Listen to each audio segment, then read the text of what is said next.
Hello everyone. दोस्तों, आज की कहानी है अकबर के कोर्ट की। अकबर को हम सभी लोग जानते ही हैं।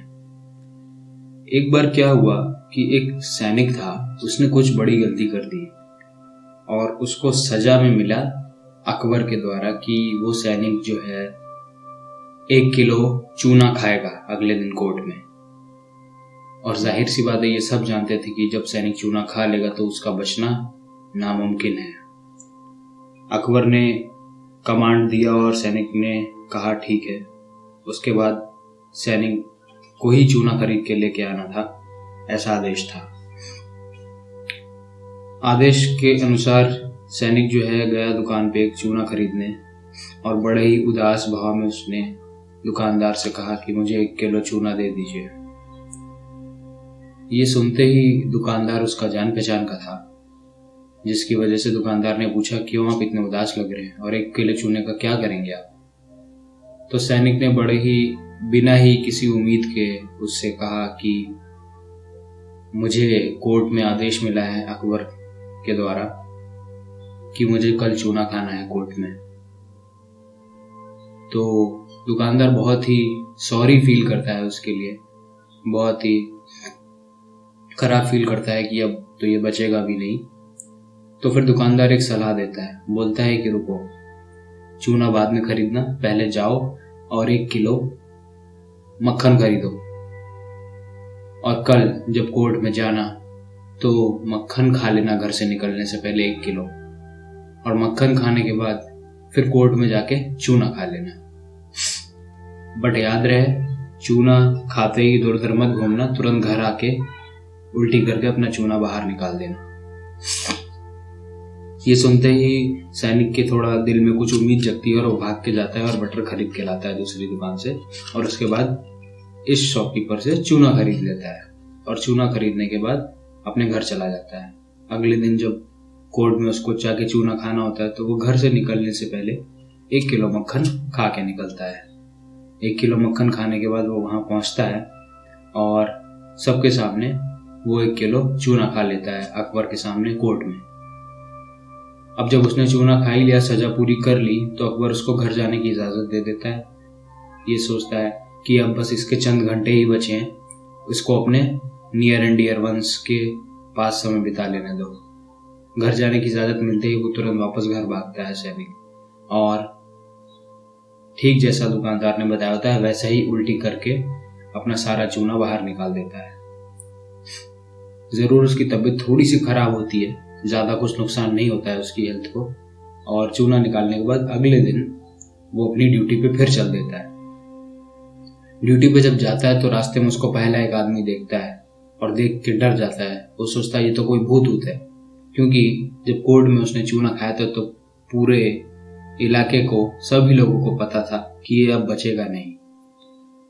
जैसे ही वो अपनी ड्यूटी पे जाके तैनात होता है, ये खबर धीरे धीरे सभी लोगों तक पहुंचती है और सभी के सभी सैनिक को देखने उसकी पोस्ट पे पहुंच जाते हैं। देखते हैं कि वो वहीं तैनात खड़ा है, एकदम हट्टा कट्टा फिट, उसको कुछ नहीं हुआ है, ये तो चमत्कार हो गया। और ऐसी ये आग की तरह फैल जाती है खबर की चमत्कार हो गया, सैनिक को कुछ नहीं हुआ चूना खाने के बावजूद। और ये खबर धीरे धीरे अकबर के पास भी पहुंचती है। अकबर जैसे ही खबर सुनता है चौंक जाता है और उसको अपने कोर्ट बुलाता है। सैनिक जब कोर्ट आता है वापस, तो उससे पूछा जाता है कि आप कैसे बच गए, आप तो नहीं बचना चाहिए था आपको, आपने तो इतना सारा चूना खाया था। तो सैनिक जो है वापस उस दुकानदार की जो भी बात हुई थी उससे, उसने क्या किया कैसे किया सब बताता है अकबर को। अकबर ये सुनते ही बहुत इम्प्रेस्ड होता है और ये भूल जाता है कि सैनिक ने बचने की कोशिश की है, सजा को बच के निकल लेने की कोशिश की है, ये भूल जाता है अकबर। और बड़े ही क्यूरियोसिटी के साथ वो उस दुकानदार को बुलाता है जिसने उसको ये सीख दी थी। दुकानदार को जब बुलाता है तो दुकानदार को बहुत प्रशंसा करता है और बोलता है कि वेरी गुड, आप बहुत ही समझदार हैं, बुद्धिमान हैं, और दुकानदार को अपने कोर्ट का प्राइम मिनिस्टर बनाता है। और आपको पता है दोस्तों कि ये प्राइम मिनिस्टर कौन था, ये दुकानदार कौन प्राइम मिनिस्टर बना? उस दुकानदार का नाम था महेश दास। बाद में अकबर ने इनका नाम बीरबल रखा। जी हाँ, यही है हमारे बीरबल। अकबर और बीरबल की आपने बहुत सारी कहानियां तो पढ़ी ही होगी। यही थे बीरबल। बीरबल इसी तरीके से बीरबल उनका नाम पड़ा और धीरे धीरे बाद में अकबर ने उनको एक टाइटल भी दिया किंग का, क्योंकि वो सबसे समझदार थे उस कोर्ट में, सबसे समझदार। आप सभी ने बचपन में बीरबल और अकबर की बहुत सारी कहानियां सुनी होगी। दोस्तों स्टोरी सिर्फ इतनी ही है।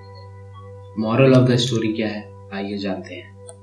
दोस्तों मॉरल ऑफ द स्टोरी ये है कि हम कई बार अगर एक अच्छे पद पे होते हैं, कहीं अच्छी जगह पे होते हैं, तो हम अपने लोगों को ही आगे बढ़ाने की कोशिश करते रहते हैं, भले ही सामने वाले में कितना भी टैलेंट हो। लेकिन अकबर के अंदर ये चीज़ नहीं थी।